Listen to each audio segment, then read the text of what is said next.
नमस्कार, मी सौ पांडव AS सहाय्यक शिक्षिका। माझे व्हिडिओ आवडल्यास माझ्या माय एज्युकेशन या चॅनलला सबस्क्राईब व लाईक करायला विसरू नका। विद्यार्थी मित्रांनो, आज आपण इयत्ता 10वी मधील विज्ञान आणि तंत्रज्ञान या विषयातील प्रकरण पहिले आनुवंशिकता आणि उत्क्रांती याचा काही भाग अभ्यासणार आहोत। Today we are going to see the chapter heredity and evolution. Let us see the heredity and evolution.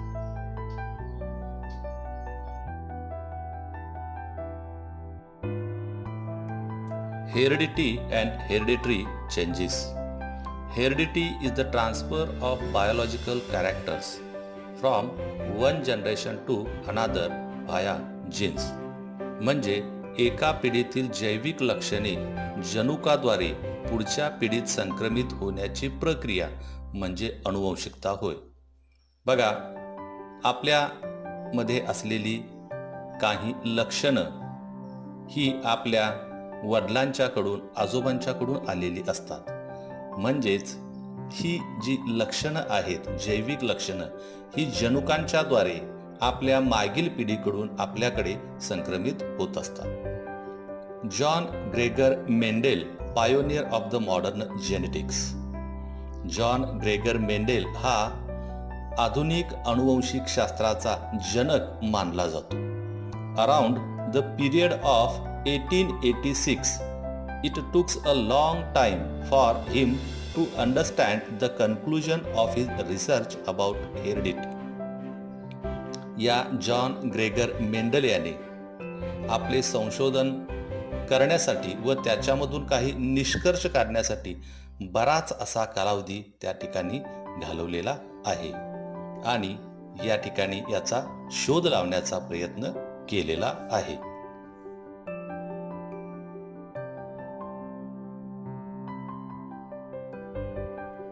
In 1901, the reasons behind the sudden changes were understood due to the mutational theory of Hugo de Varys.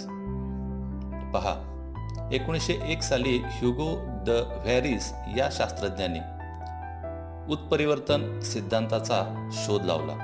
त्यामागचा कार्यक्रम भाव त्याला समजला आणि यातूनच in 1902 Walter and Sutton observed the paired chromosomes in the cells of grasshopper. 1902 साली Walter and सुटॉन ही जी काही शास्त्रज्ञ होते, यांना नाकतोडा या कीटकाच्या पेशीमध्ये गुणसूत्रांच्या काही जोड्या त्याला पाहायला मिळाल्या। तोपर्यंत या जोड्या कोणालाही माहीत नव्हत्या। जनुकांचे वहन गुणसूत्रामार्फत होते हे सिद्ध झाल्यामुळे अनुवंशिक सामग्री ओळखण्याच्या दिशेने संशोधन सुरू झाले। म्हणजेच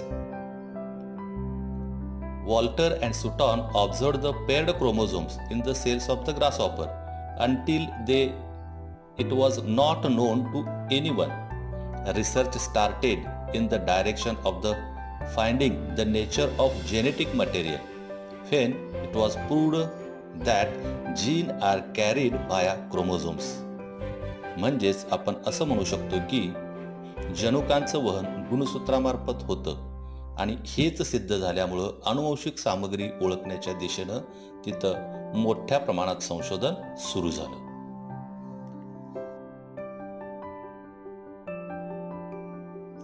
After that, through which 1944 trio of scientists Oswald Aury, Maclean McCarthy and Colin MacLeod proved that except viruses, all living organisms have DNA as genetic material.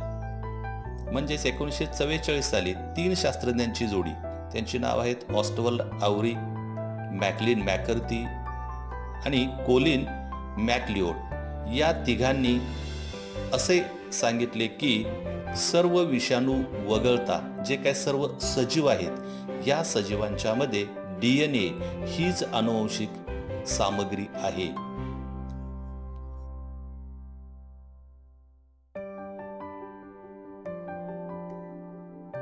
In 1961, the French genetics Francois Jacob and Jacques Monod proposed a model for process of protein synthesis with the help of DNA in bacterial cells.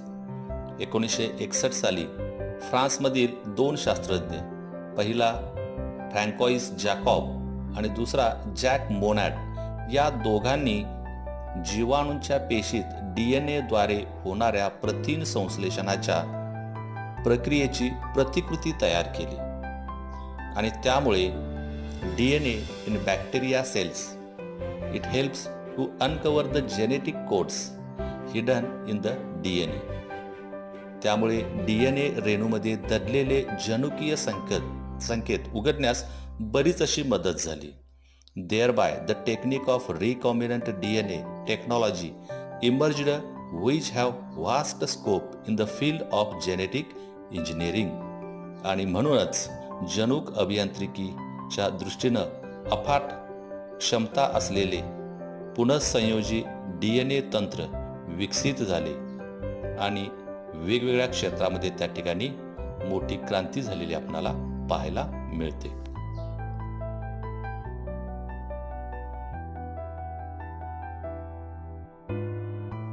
Let us see the uses of heredity.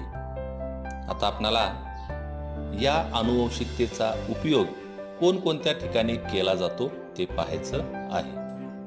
The first, the science of heredity is useful for diagnosis of various diseases.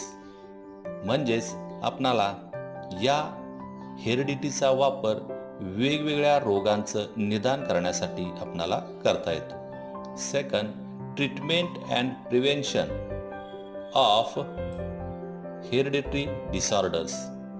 काही hereditary disorders असतात, त्यांच्यावर treatment आणि prevention करण्यासाठी सुद्धा याचा वापर केला जातो.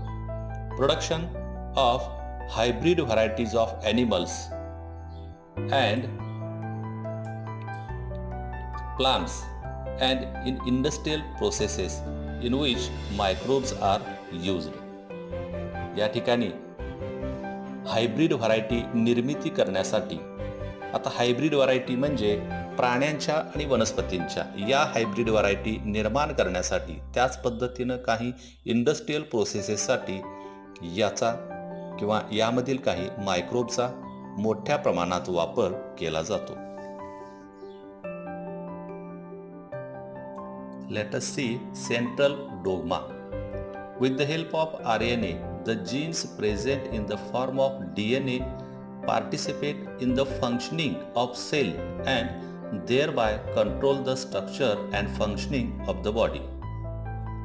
DNA मध्ये असलेली जनुके RNAच्या मदतीने पेशींच्या कामकाजामध्ये भाग घेतात. तसेच शरीराच्या रचना व कार्य यावर नियंत्रण ठेवत असतात. Information about protein synthesis is stored in the DNA and synthesis of appropriate proteins as per requirement is necessary for body. जनुकामध्ये प्रथिनांच्या निर्मितीविषयी माहिती साठवलेली असते व योग्य प्रथिनांची वेळोवेळी होणारी निर्मिती शरीराकरता आवश्यक असते. These proteins are synthesized by DNA through the RNA. This is called as a central dogma. या प्रथिनांची निर्मिती DNA मुळे RNAच्या माध्यमातून होते, म्हणून याला आपण सेंट्रल डोग्मा असे म्हणतो. पुन्हा एकदा पाहूया. DNA मध्ये असलेली जनुक RNAच्या मदतीने पेशींच्या कामकाजामध्ये भाग घेत असतात आणि शरीराची रचना व कार्य नियंत्रित करत असतात. जनुकामध्ये प्रथिनांच्या निर्मितीविषयक माहिती साठवलेली असते व योग्य प्रथिनांची वेळोवेळी होणारी निर्मिती शरीरासाठी आवश्यक असते. या प्रथिनांची निर्मिती DNA मुळे RNAच्या माध्यमातून होते, म्हणून याला आपण सेंट्रल डोग्मा असे म्हणतो.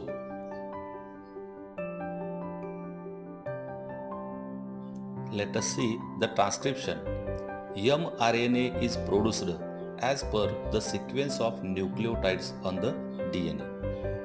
म्हणजेच DNA वरील जनुकांच्या साखळीनुसार mRNAची निर्मिती वेळोवेळी होत असते. Only one of the 2 strands of DNA is used in this process.